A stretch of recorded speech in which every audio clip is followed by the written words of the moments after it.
amin ya rabbi on gondonkoɓe aywa Allah wallu men joppen du eggudu koɗen ɗo gotel andi min kam mi yoppi ɓooyi seeɗa en fu en tinnodirta tan yoppe mbatta noon sukaɓe hakkille on nani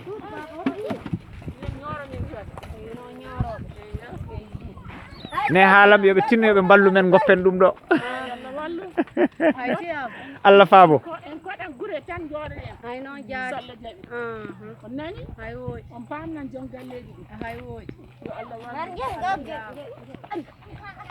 aywa Allah faabo Allah faabo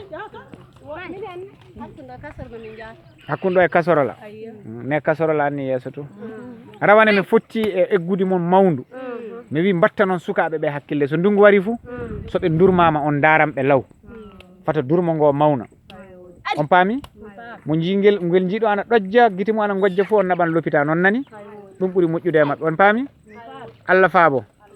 hande ka en ɗimmel julde nga gondonkoɓe ka juula e julde hikka de o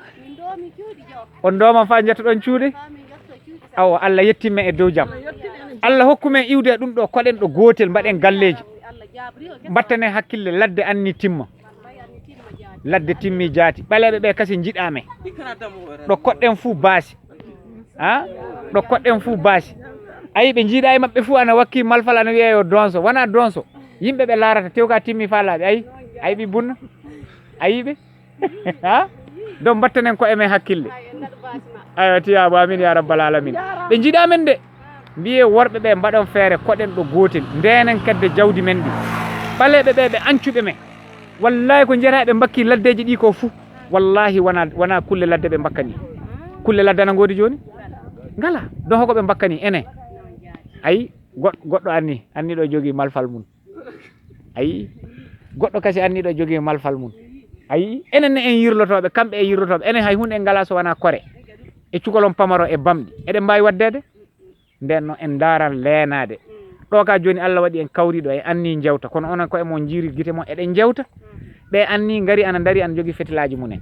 donc waɗen feere hoɗen ɗo gotel pammine worɓe ɓe sukaɓe jaaha école ngaji ɓe jangga gonen ɗo gotel mi yewtidi to e hewɓe hande min e innam jaati gondi en enni ɗo ladde jaam laaren jaam hankatin ladde timmi jaaha garaji ɗi tampini men ɓe tooñi fulɓe fa ɓenniti